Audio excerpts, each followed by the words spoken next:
let's do an introduction. Okay, we'll try. Okay.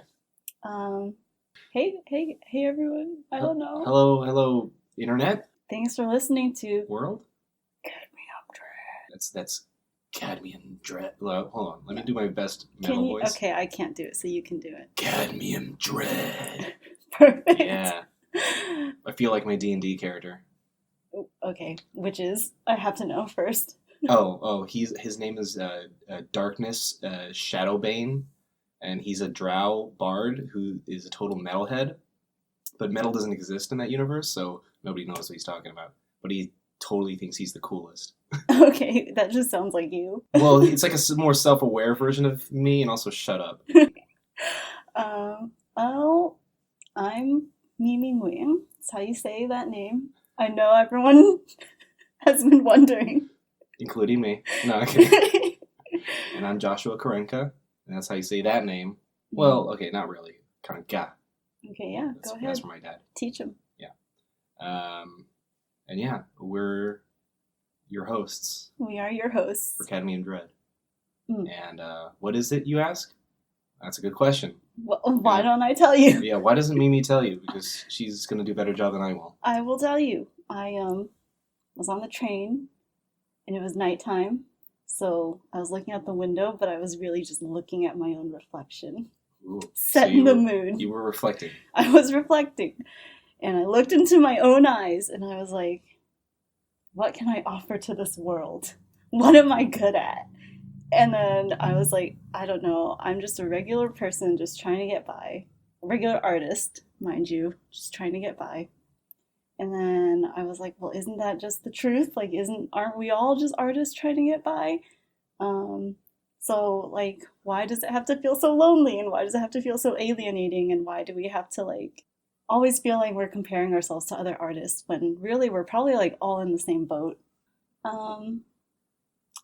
Yeah, I was just hoping that just listening to other people going through the same thing that so many other people are going through will just take away some of the fear and the anxiety that comes with being an artist, especially since like what we have to compare ourselves with currently, like other art podcasts that are out there and stuff, it's mostly like academic stuff or like just really, really successful artists and stuff. But yeah, we're not trying to teach you anything. And if we do, it's a mistake. Yeah. We didn't mean to. Yeah, we just want to be your friends, make you feel less alone. Yeah. And Mimi told me the premise that she'd come up with, and I think it's a really good idea because we do that, like all of us in the art industry and stuff like that. Like we're not all like the top of the industry and the people who have people pay hundreds to go to workshops to learn from and stuff like that. Like that's just like the bar that we hold ourselves against. And it's good to know that yeah, that's true. There are normal people. Yes, exactly. Because and we're all going through the same struggles. Yeah, because I was thinking like, oh, the only role models we have are like the super successful ones. But then I was like, well, wait, like I have my list. Yeah. I made my list of my idols. Go ahead. I don't want to do it now, but I'm okay. Self-conscious. Okay, maybe later. But yeah, maybe later. I was thinking, but I was like, well, what is success? And I was like, I am alive and moderately happy. I was like, is that not success? And I'm to some level employed in like a very it's a tough industry. It's competitive. Exactly. And I feel like if you're working at all, like you are more successful than maybe you give yourself credit for. Like it's an accomplishment. And if you're a student and you're planning to be breaking into that industry and stuff like that, and now you're holding yourself to like all sorts of standards. We all of us who are in here, we were in your shoes and we made it. So we're going to be talking about our experiences and maybe it's going to just a lot of stuff is going to sound familiar and maybe humanize the whole experience because it can be pretty daunting, especially like starting out and even you're 4 years into it like me. And also like just finding your way too. And like a lot of people are like looking for work and that's okay too. I had and I'll talk about it more in detail. I had like pretty much a year of that experience, and like, you come out, having experience, and then like you think, oh, this time's gonna be easier, but it never really gets easy, right? Mm-hmm. And tales of trials and tribulations. So who are these people? You might be asking yourself. Well, who is Joshua Karinka? Who is Joshua Karinka? I don't know, but I'll try to explain. Why should I want him to be my friend? Yeah, why should you be my friend? Well, but anyways, here's who he is. So I'm an artist in the games industry, and so a quick overview of my journey. I graduated in 2012 from UC Santa Cruz, where I studied art, and I had a rough time of it afterwards, trying to get a job, going through that sort of like, oh, I'm not good enough, and trying to fill in the gaps. At Santa Cruz, was it like what specifically was was it just art, or was it actually like art? Was it animation, or was it like games art? It was technically fine art. Oh, I see. Except with colleges, they have a difference, some sort of differentiation between an art degree and a fine arts degree. Mm. What is that differentiation? I don't know. This was all, for all intents and purposes, fine art degree, because that's what they taught you, and I use "taught" in quotation marks. Santa Cruz will be getting no shiny recommendations from me in this podcast, as you learn. Oh, okay. There was only a little bit of collaboration in my last year there, where they were starting to combine the game development program with the art department and having some sort of crossover. And that was my first actual time or experience there, like, oh, okay, this is actually applicable, like, practice for... Interesting. And you said that was like 2012 they did that then? Yeah, that was in 2012. Okay, because in 2016, when I was like a senior in college, we teamed up with Santa Cruz's games department, except we were the artists and they were like the engineers. Yeah. Yeah. Well, I don't think the art department in Santa Cruz has much support for that kind of art. Mm-hmm. There was no animations. Oh, interesting. Like, most of the, like, digital art was like practically completely unrepresented. And I don't know if it's any different now. I have no reason to believe that they've improved in that regard. It's mostly painting about like your feelings. Very hippie. So that was what your schooling was? You were painting your feelings? I was hoping to like get some like fundamentals and all like that important stuff that you need as an artist and that everyone should have, and that I had to get on my own sort of after college. But like really they did not teach me anything useful. Okay. So that's what I graduated with. Very basically an expensive piece of paper and no knowledge of how to be an actual like working artist.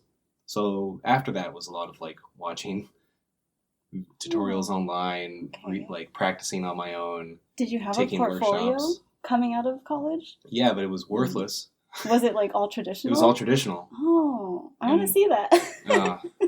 And I still have all the old stuff kicking around. I don't want anybody to see it though. Okay, we'll put it on the Instagram.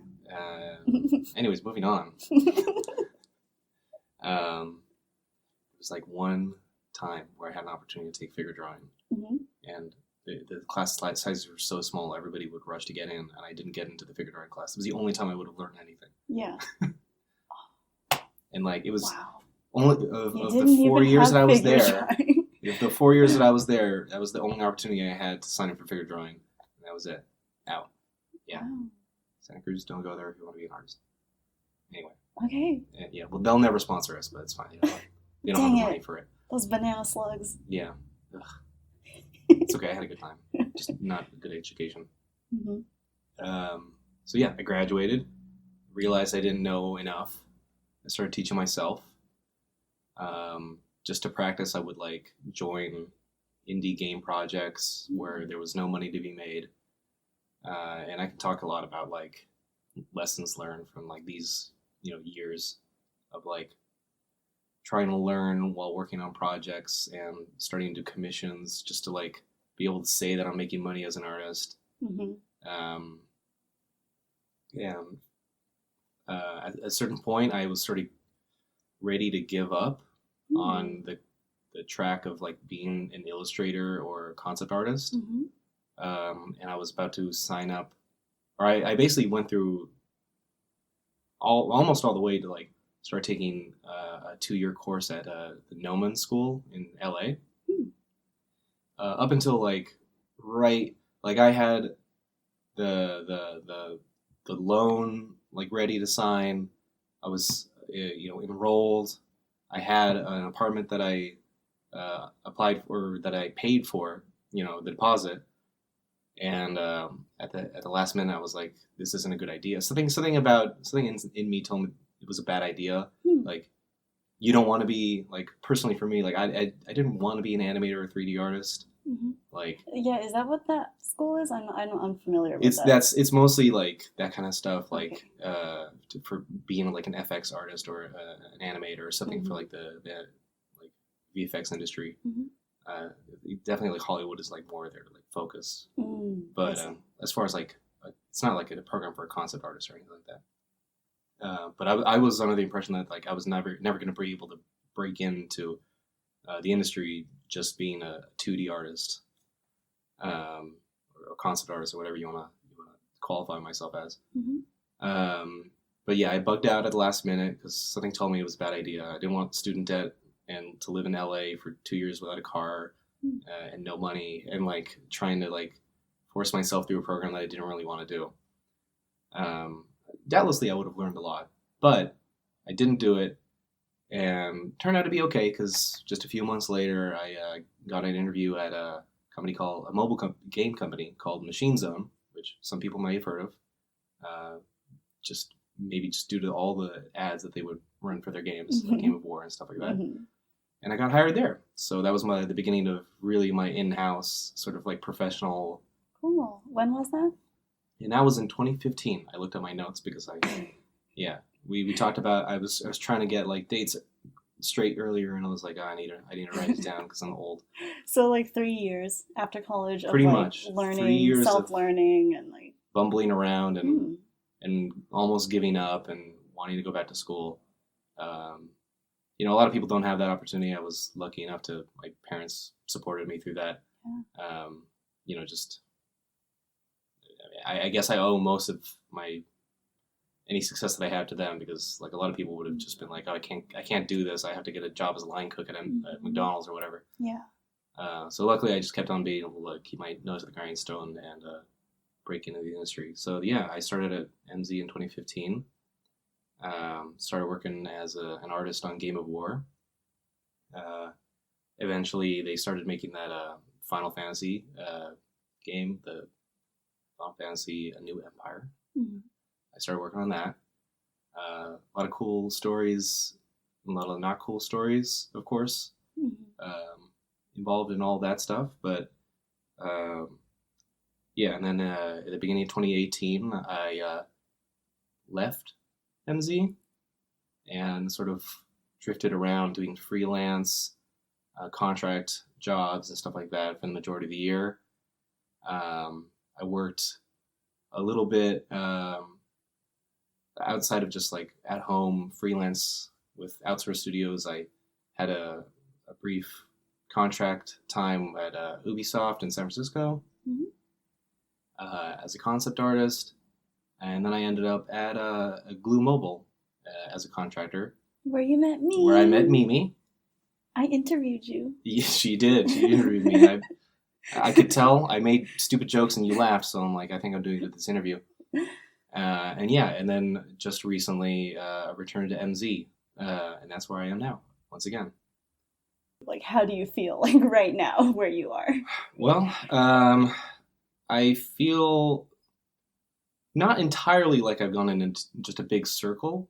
I feel like I have, moved past where I was before since then. Like, my role is similar but yet different now. I'm sort of in charge of managing outsourced art and stuff like that. It's a different role than what I was before, where I just sort of was in charge of illustrating and stuff, like creating the assets. Now I'm like overviewing all the assets being created by outsourcers. It's more of a responsibility, so like it comes with its maybe not more stress, but like different kinds of stress. Mm-hmm. So I'm learning a lot of different sort of like skill sets from that. But it also like the time that I spent at Glue was the job, the role was kind of similar. Mm-hmm. So it helped out, like moving back to MZ, doing that kind of stuff. Like Mm-hmm. I was like, okay, I've dealt with like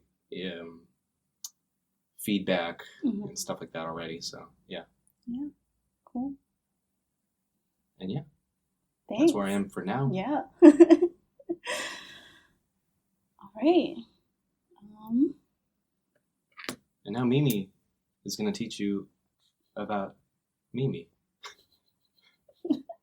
I can teach you about me. All right. Yeah, so I also really appreciate my parents' support. And also, I was able to live at home with them while I went to San Jose State University. So I was born and raised in San Jose.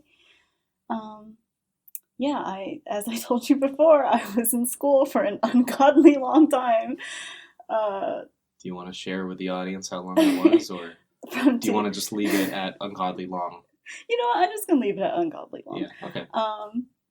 Because so I went through the animation illustration program at San Jose State University, and when I was there, we were just like my class was just stuck in the middle of like them revising the whole program, and like so many times, I mean, we didn't have to, but like we were highly like they highly suggested that like we go back and like take certain classes and stuff, and we all did, and it took a long time, but I mean, in good times. I had good times. I loved the program. There's like a club that is affiliated with the program called the Shrunken Headman Club, and like it's just a really great network of like the students, and they do stuff like put on figure drawing. So like I had figure drawing, and I'm so sorry you didn't have figure drawing. No, to keep the record straight, I did have figure drawing. It was just workshops that I had to go to, like free figure drawing drop-ins that I would go to. But yeah, we had never like I just lacked the formal like training in that. Mm-hmm. I had once again teach myself. Yeah, but yeah, we had those classes. We also did have to take a lot of like 3D classes and animation classes, regardless of like what we wanted to focus on.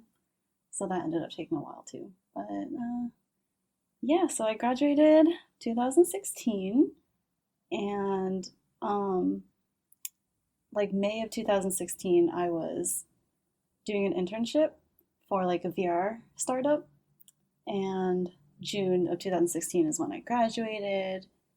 And then I just started contracting for them up until like the end of 2016, because things got kind of rough. Like my sister got sick end of 2016, and also I was like dealing with my older dog had heart failure. Oh.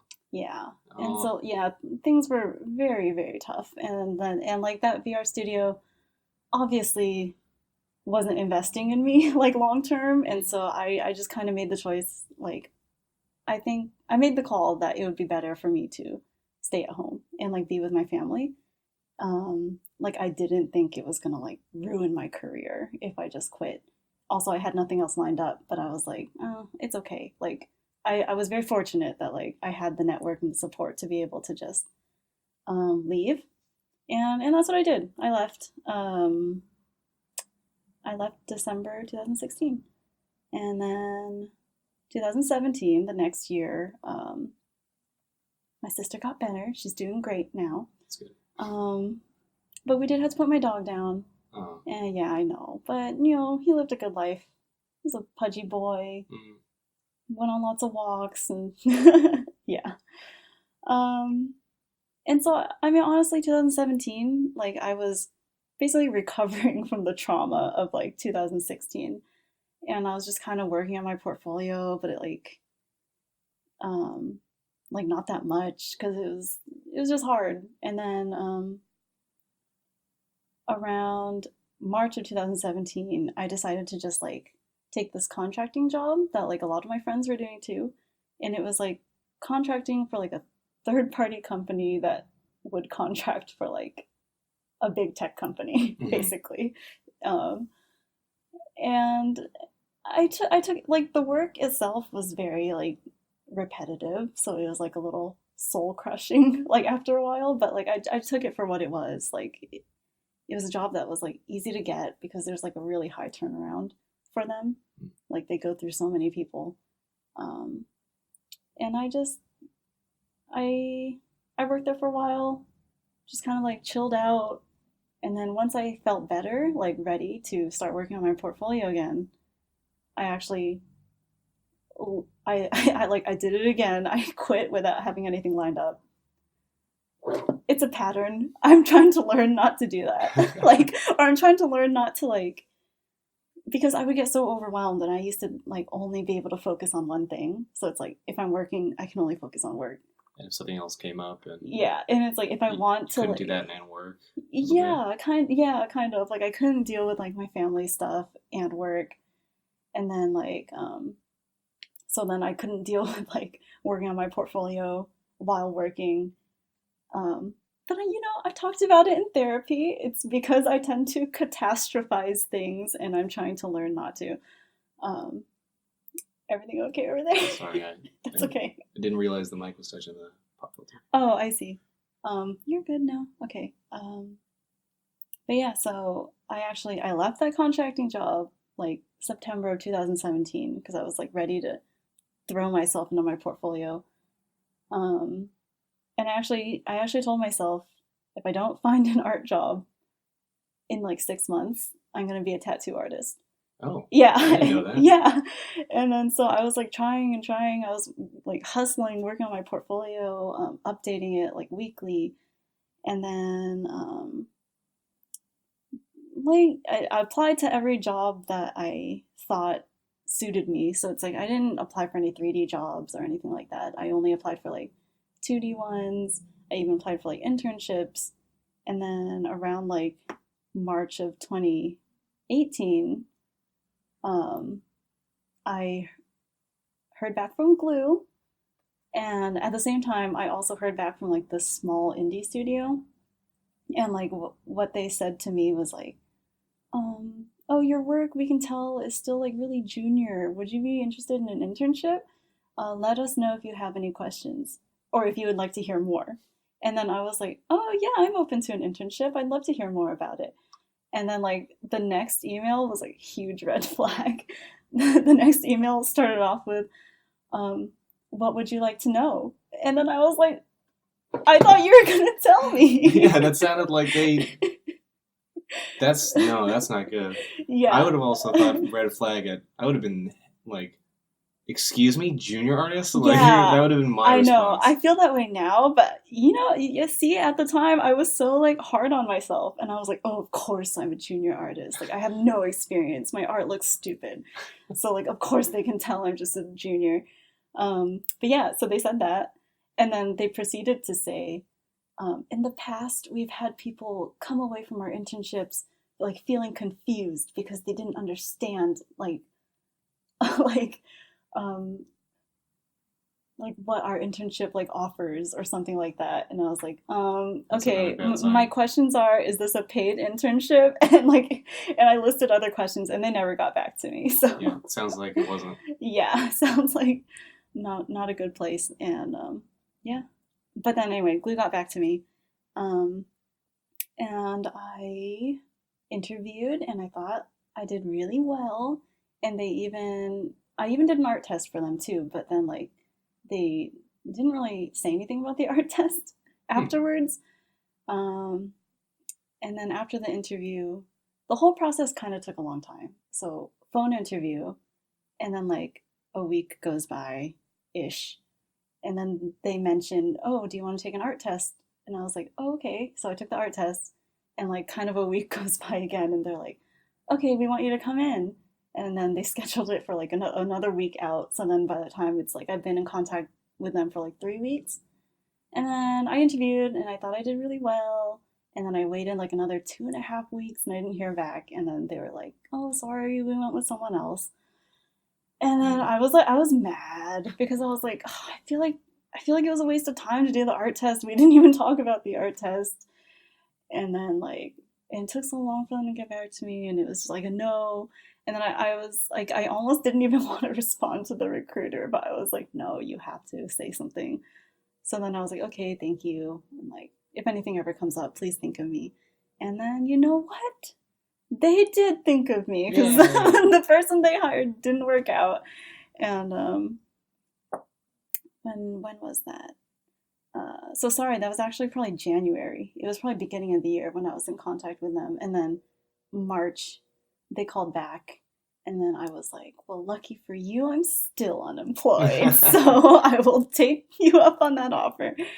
But yeah, that was actually the 6 month mark though. And I was ready to become a tattoo artist. And so like I was researching tattoos. I was following like local tattoo artists. I was like, I booked my first tattoo, and I was like drawing stuff that was more in line with like tattoo stuff, and I was like hashtag tattoo stuff, and yeah, I was ready, and I was also like, I was So they were just in time. Yeah. Before you gave up on them. Seriously. I mean, and because like they flaked on me that first time, even after I took the job offer, I was interviewing to just like work the counter at a tattoo place. Yeah, and they tattoo place wanted to hire me, but they need someone full time, and I was like working. I started part time at Glue actually, so I was working part time at Glue. I wanted to work part time at the tattoo shop, but they were like, no, we need someone full time. So yeah. And now you're there. I guess we're moving on from your intro because Yeah. now I'm in like a separate subject of like, Yeah, that's fine. I guess like companies hiring the wrong kind of people, which might be like clearly Glue hired the wrong person Yes. before they went with you. Yeah. I had an art director who will remain nameless that they just didn't hire the right person for the right job, right? Like this person was not meant to be an art director, but they had a very well-known, studio in their resume, and that was enough to sort of inflate them to that kind of position. But like this art director was in charge of like, the vertical slice of like the different departments, like 3D, animation, 2D, concept. And on the only aspect that she had any knowledge of was like 3D, specifically lighting. She didn't know how to draw or paint, and she was giving critiques and like feedback to, seasoned painters, and a lot of it was just like wild, like nonsense, like making things worse in a lot of cases. And I mean, like eventually that's happening, and this is what happened. Like they'll catch on and they'll like correct the mistake, but it's bad when that like when they take more into account the names on the resume than the results that you can show of what you've done. Yeah. I mean, I think that's what they told me too when I was rejected. They said they went with the other person because the other person has more hands-on experience. And I was like, yeah. Oh, okay. And that raises up the subject of the sort of catch-22, like paradoxal situation of like, and a lot of like newer artists or like artists right out of the gate after college will know what I'm talking about when I say everything sounds like there's an impossible gate of entry where everybody wants you to have X number of years of experience, but how can you get that experience without that experience? Right? And this is a problem we've all faced with. Yeah. And there's some words of wisdom from an art friend of mine who, I'll let him remain anonymous, but fake it till you make it. Oh yeah. I really inflated the sort of scope and like legitimacy of a lot of those indie projects that I worked on to make my way into my first job, because I had to make it like I had been doing work for X amount of time. Just because they weren't established studios, I feel like I had to like work past that obstacle. Yeah.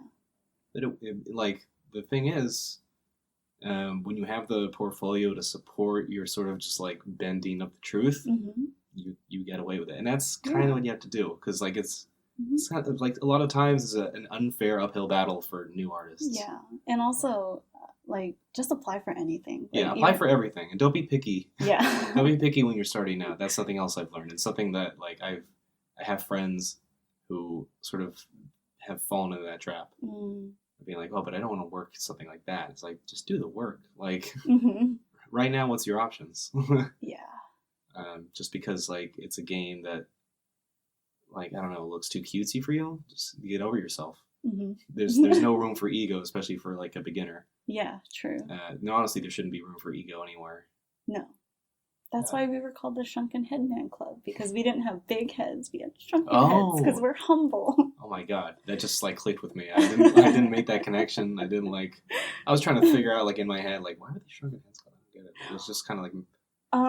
well, like the thing is, looking? I think it was reverse engineered though, because they actually came up with the name because there was like a paint splatter on like a stool that looked like a shrunken head. And then I think if that's not an art club, I don't know what is. Yeah, and then I think they reverse engineered the story, and they were like, well, we're humble, we have shrunken heads. I like it though. Yeah, I like it too. Yeah, have shrunken heads, everyone.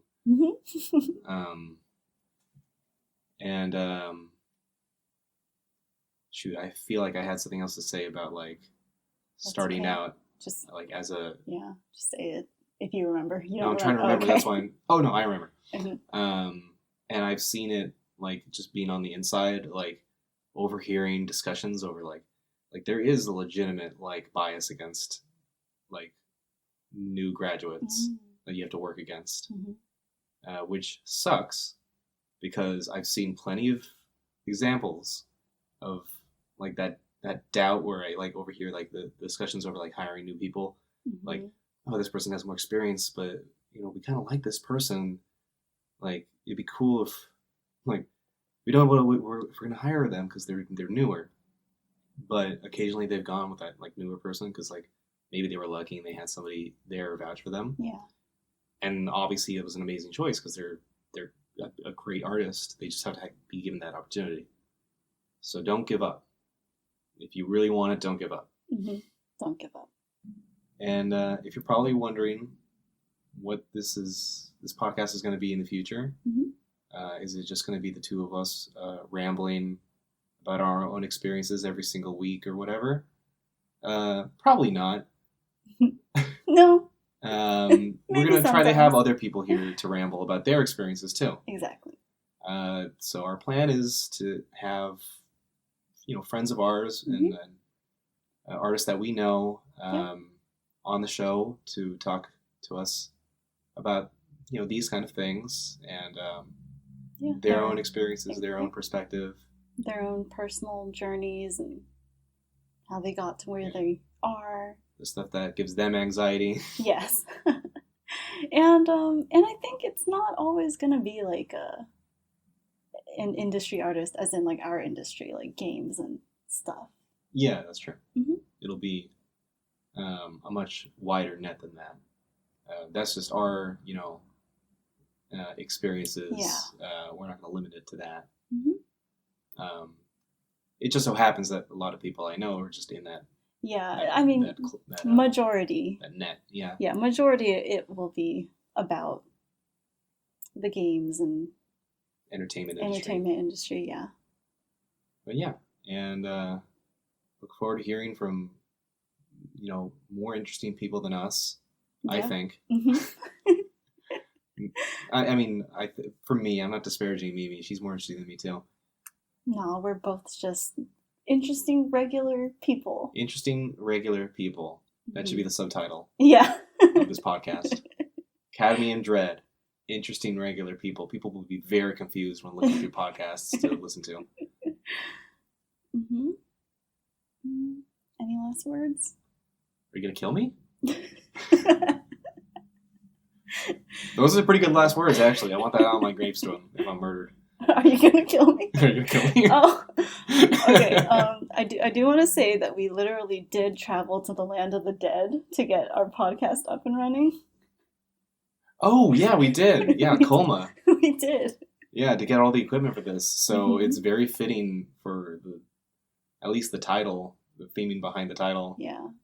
And we knew yeah, so those who don't know, Colma is where all the graveyards are. So there's more dead people in Colma than living people. And we nearly got caught in its cold clutches. Yeah, we almost didn't escape. We did. Yeah, the roads just kept making us drive in circles.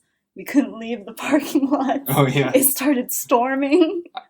We have a lot of stories. I think probably we can go through just like bad luck. Like yeah, and probably plenty more to come. Yeah, I'm sure. Oh my god. Thank you so much for listening. Yeah, and tune in for the next episode, which is going to be sometime. We're not sure how often we're going to be able to do this. I'm hoping for once every other week. Yeah, bi-weekly. Bi-weekly seems realistic, and that's what I'd like to stick with. So yeah, look forward to hearing from us then, and stick please with us. Comment, and subscribe. How do podcasts work? Yeah, we have no social media, but still comment, and subscribe. Yeah, share it with your friends, especially if they're artists. Yeah, but we'll have something up and running. So let us be your friends. Trust us. Yeah, trust us. Cadmium Dread. I think that's good. If you guys have any questions you want us to answer or talk about, feel free to email us. Or comments, or if we've deeply offended you in any way. Yes, especially if we offend you. There's a filter that goes straight to the trash. Okay. Good comments only, please. Yeah, only positive feedback, please. We're very sensitive. That's why we're artists. Yeah. Email us at cadmiumdread@gmail.com. Yep. And we'll be sure to check out everything you send us, and maybe your question will be answered, because we're going to have such a flood of comments. And it's pretty much guaranteed that we might mention it. Yep. All right. Thanks again. By the way, if you don't get it, cadmium red is a color. So cadmium dread, get it? Okay. Get it? Bye.